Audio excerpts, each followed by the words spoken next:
Innal hamdalillah nahmaduhu wa nasta'inuhu wa nastaghfiruh wa na'udzu billahi min shururi anfusina wa min sayyiati a'malina may yahdihillahu fala mudilla lahu wa may yudlil fala tajida waliyyan mursyida. Asyhadu an la ilaha illallah wahdahu la syarika lah wa asyhadu anna sayyidana Muhammadan abduhu wa rasuluhu walladzi la nabiyya ba'dah. Allahumma shalli wa sallim wa barik ala sayyidina Muhammadin fil awwalin wal akhirin wa fi kulli waqtin wa hin wa ala alihi al-athhar wa ashabihim akhyar wa atba'ihim abrar wa man tabi'ahum bi ihsan ila yaumil ya rabbal alamin. فقال الله تعالى في كتابه الكريم أعوذ بالله من الشيطان الرجيم يا أيها الذين آمنوا اتقوا الله حق تقاته فلا تموتن إلا وأنتم مسلمون أما بعد Ma'asyiral muslimin rahimakumullah. Wali khutbah pertama ini khatib berwasiat kepada diri khatib sendiri dan jemaah semuanya untuk senantiasa meningkatkan kualitas keimanan dan ketakwaan kita pada Allah Subhanahu wa taala. Lalu kita panjatkan puji syukur kehadirat Allah Subhanahu wa taala, zat yang wajib kita sembah dan satu-satunya kita sembah. Zat yang tidak membutuhkan segala sesuatu, zat yang menentukan segala takdir-takdir makhluknya di seluruh alam, dan zat yang tidak membutuhkan apapun, tidak membutuhkan tempat ataupun waktu.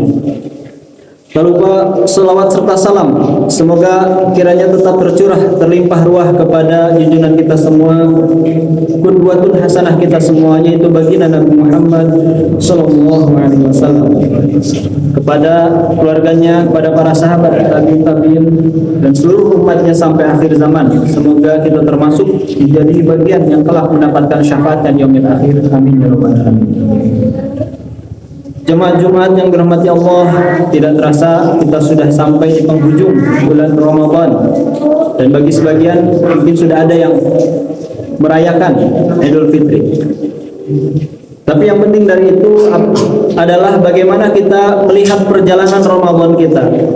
Ketika sebelum memasuki Ramadan, tentu kita sangat antusias akan datangnya Ramadan, sehingga kita sambut dengan begitu meriah, gagap gempita, dengan semangat kita menjalani Ramadan ya. Dengan segala ikhtiar dan usaha kita memaksimalkan ibadah di Ramadan ini.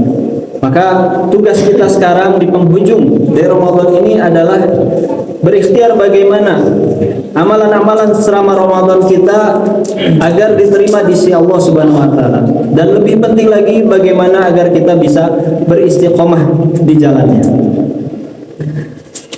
Lalu apa tanda diterimanya ibadah Ramadan kita?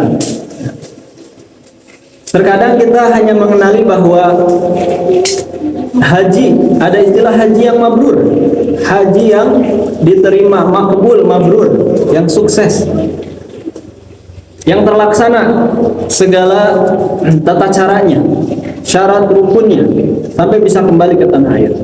Tapi perlu kita ketahui juga bahwa setiap ibadah perlu kita ikhtiarkan untuk makbul dan mabrur, untuk diterima di sisi Allah Subhanahu wa taala, baik dari sisi fikihnya, yaitu syarat dan rukunnya, ataupun dari sisi pahalanya, yang dimana melaksanakannya dengan penuh adab. Oleh karena itu sangat disayangkan ya, bahkan Rasulullah bersabda sangat rugi ya, begitu rugi orang-orang yang dia ibadah di bulan Ramadan namun tidak diterima ibadahnya. Karena kita tahu bahwa ibadah di bulan Ramadan adalah ibadah yang dikali lipatkan oleh Allah Subhanahu wa taala. Dan tentu tidak ada tanda khusus ya seseorang diterima amalannya. Hanya kata Rasulullah SAW, diterimanya amal seseorang itu bisa dilihat dari cirinya. Di antara cirinya adalah ketika ia diistiqomahkan dari apa yang ia lakukan, ketika ia akhlaknya lebih baik dari sebelumnya. Itu adalah ciri termudah yang bisa kita evaluasi dari diri kita sendiri.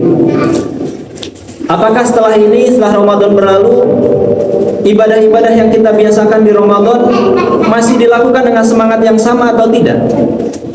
Jika memang masih dilakukan dengan semangat yang sama, maka berbahagialah bahwa itu pertanda bahwa amalan kita diterima. Bahkan bisa jadi itu juga pertanda bahwa kita mendapatkan Lailatul Qadar. Karena sama, hakikatnya Lailatul Qadar juga bukan dirayakan, bukan diusahakan semalam saja. Tapi malam Lailatul Qadar adalah tanda diterimanya. Bagaimana orang yang mendapat Lailatul Qadar, yaitu menghidupkan malam-malam setelah Lailatul Qadar seperti Lailatul Qadar. Maka juga orang yang diterima amalan ibadah Ramadannya adalah yang menjadikan baik itu Syawalnya, Zulqa'dahnya, Zulhijjahnya, Muharramnya seperti halnya Ramadan. Meskipun mungkin ia tidak saum setiap hari seperti halnya Ramadan, tapi ia bisa mengimplementasikan nilai sabar yang ada pada saum itu dalam kehidupan sehari-hari. Atau bahkan juga bisa terus mendawamkan saum itu sendiri dengan saum-saum sunnah. Yang mana bahkan Rasulullah SAW juga mengajarkan kepada kita untuk terus bersaum. Seperti halnya dalam sebuah hadis dikatakan, man shoma Ramadan tsumma atba'ahu sittan min Syawalin kana qasyamid dahr. Barang siapa yang saum Ramadan kemudian mengikutinya dengan 6 hari saum Syawal, maka seolah-olah dia saum setahun penuh. Pertama dari segi pahala, ya. Karena kita tahu di bulan Ramadan pahala orang yang beribadah dikali lipatkan. Dan paling kecil pahala itu dilipat gandakan adalah 10 kali lipat. Sehingga satu hari orang bersaum seolah-olah dia dikali lipat 10 hari, setara dengan 10 hari orang bersaum. Bahkan orang yang salat wajib di bulan Ramadan, di dalam keterangan yang lain dikali lipatkan 70 kali lipat. Sehingga sekali lagi bahwa 10 ini menjadi kelipatan terkecil bisa jadi dalam pelipatan pahala di bulan Ramadan. Maka jika saum kita 30 hari ditambah 6 seperti halnya kita saum 360 hari di bulan Ramadan, di bulan sepanjang tahun, ya, pahalanya. Dalam hadis ini juga mengartikan bahwa jangan sampai kita melepas ibadah Ramadan begitu saja, ya. Tapi coba dilepas perlahan-lahan dengan tetap melaksanakan saum, ya, 6 hari saja di bulan Syawal. Bahkan Rasulullah SAW juga mencontohkan kepada kita untuk saum, ya, pada bulan-bulan yang lain. Jika kita hitung, Rasulullah hampir saum setengahnya setiap bulan, ya. Dikatakan bahwa Rasulullah senantiasa saum Senin dan Kamis. Jika kita hitung dalam satu bulan, Senin Kamis ini kurang lebih ada 8 hari. Dan Rasulullah juga saum Thalatha ayam, 3 hari Ayyamul Bid. Dan ini sunnah muakkad.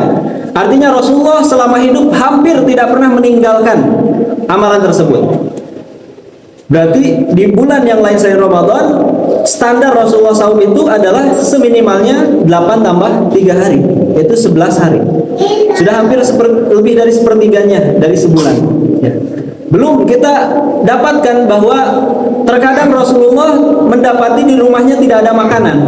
Dalam sebuah hadis dikatakan ketika bertanya, wahai Aisyah, apakah ada makanan?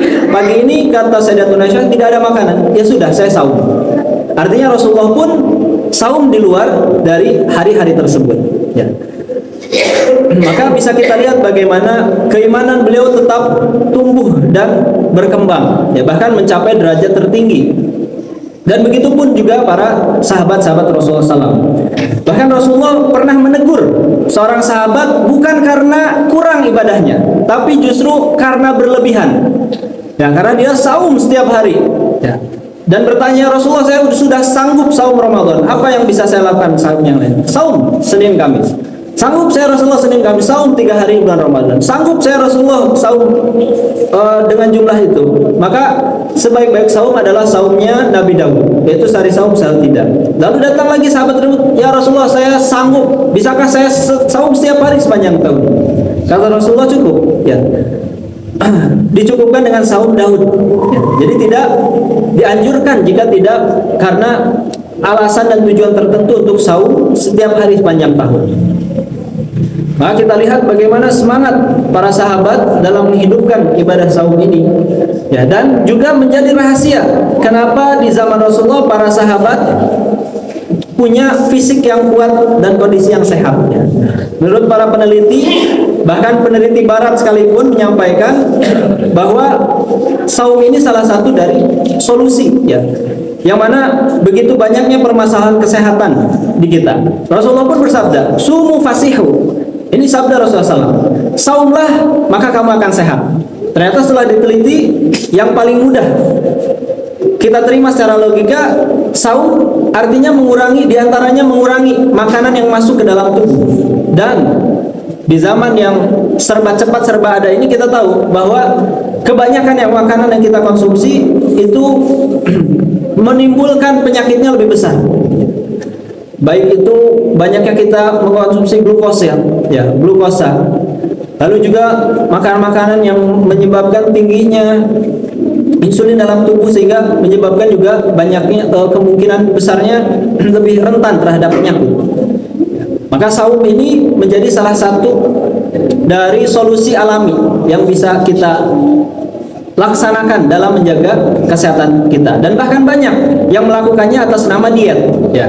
Padahal umat muslim sudah punya gaya hidup tersendiri dengan mengurangi konsumsi makanan ini, yaitu dengan saum. Maka juga ini sekaligus menjadi evaluasi kita di Ramadan kemarin, ya. Sudah setingkat apa saum kita? Kalau saum kita pas buka hanya balas dendam, mengkonsumsi segala macam, maka itu baru saum perut saja, lapar dahaga saja. Ya, kalau keimanan yang menjadi landasan saum kita, tentu kita pun tidak akan kalap, ya. Karena tujuannya tadi, justru tujuannya adalah selain meningkatkan keimanan ketakwaan, juga membuat tubuh kita sehat. Lalu Rasulullah SAW juga sangat menganjurkan untuk senantiasa melaksanakan sholat malam. Jika kita bersemangat melaksanakan tarawih di bulan ini, bahkan mungkin dengan keadaan kenyang pun kita memaksakan diri, maka itu satu hal yang bagus, dan akan lebih baik jika kita tingkatkan dan istiqomahkan di bulan-bulan setelahnya. Padahal kita tahu tarawih ini jika dari tingkatan kesunahannya itu di bawah sunnah ba'diyah isya, ya. Terkadang orang-orang mengejar tarawih meninggalkan ba'diyah isya, padahal keutamaannya di bawah ba'diyah isya, ya, karena ba'diyah isya kita tahu itu sunnah rawatib, ya. Maka Rasulullah pun menganjurkan untuk kita tetap terus sholat malam, qiyamul lail, ya. Qiyamul lail itu banyak, tahajud yang kita kenal, atau tarawih yang kita kenal juga termasuk qiyamul lail, yaitu qiyam pada malam hari, melaksanakan sholat pada malam hari, ya. Bahkan istilah tarawih mungkin tidak ada di zaman Rasulullah, yang ada adalah qiyamul Ramadan, ya. Artinya bahwa berdiri di malam Ramadan melaksanakan sholat, sehingga makna qiyamul lail itu begitu luas, bisa melaksanakan tarawih. Jikalau tadi syariat tarawih itu tidak ada di Ramadan, maka masih ada sholat tahajud seminimalnya, ataupun sholat taubat, ataupun sholat istikharah, ataupun sholat hajat yang bisa kita lakukan di setiap malamnya. Bahkan Rasulullah SAW bersabda, rahimallahu rajulan, semoga Allah merahmati seorang lelaki, seorang suami yang mana ia bangun di sepertiga malam lalu ia sholat. Bahkan dia membangunkan istrinya. Kalau istrinya lalai dan menolak, maka ia mencipratkan air ke wajah istrinya. Dan semoga Allah merahmati seorang istri yang bangun di tengah malam lalu ia sholat dan membangunkan suaminya. Dan jika suaminya lalai atau menolak, maka mencipratkan air ke wajah suaminya. Itulah orang-orang yang Allah doakan agar mendapat rahmat dan berkah. Bahkan tadi harus effort itu, punya ikhtiar yang lebih, ya, tidak hanya sebatas mau dan tidak. Bahkan kalau memang perlu sedikit dipaksa agar tidak kehilangan keutamaan sholat malam ini. Maka mari, ya, bukan berarti Ramadan selesai ibadah juga selesai. Justru Ramadan selesai, ibadah terus kita tingkatkan. Seperti halnya ujian-ujian di sekolah, UAS selesai, kita masuk ke UAS berikutnya. Kelas 1 selesai, kita naik kelas 2, kelas 2 selesai, SMP selesai, ke SMA, SMA ke kuliah.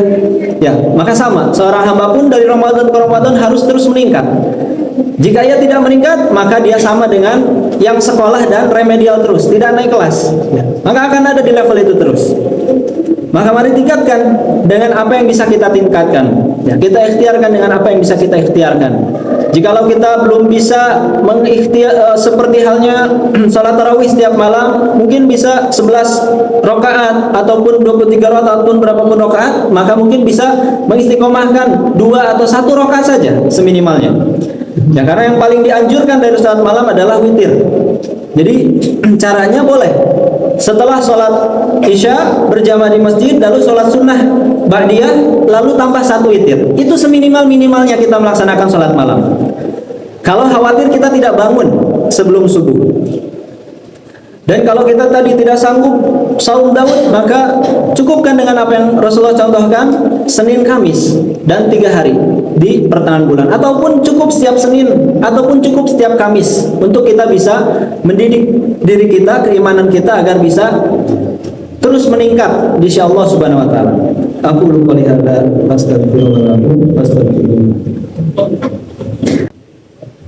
Alhamdulillah, salatu wassalamu ala sayyidina Rasulillah wa ala alihi wa sahbihi wa man wala, amma ba'd. Jamaah Jumat yang dirahmati Allah, sebelum menutup khutbah kedua dengan doa, kembali khatib berpesan kepada diri khatib sendiri dan pada seluruh jamaah semua agar senantiasa meningkatkan ketakwaan kita pada Allah Subhanahu wa taala.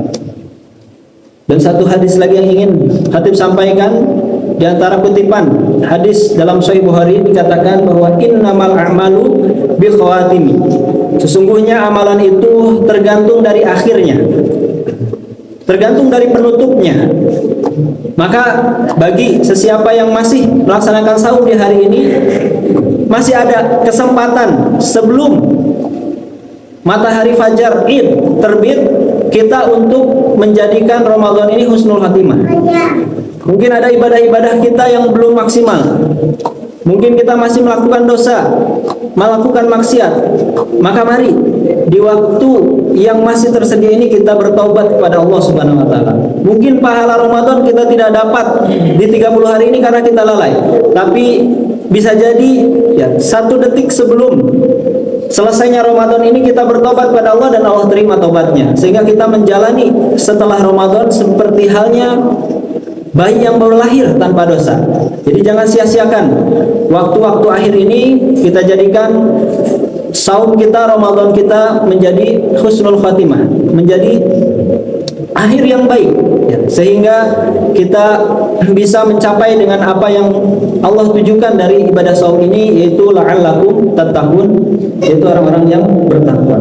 Dan mari juga di waktu yang penuh berkah mustajabah ini kita sama-sama memohon kepada Allah Subhanahu wa taala, bermunajat, menundukkan matahari kita dan mengikhlaskan diri kita agar semua harapan dan doa kita khususnya di bulan ini untuk diri kita, keluarga kita, negeri kita dan seluruh umat muslim dijabah Allah Subhanahu wa taala.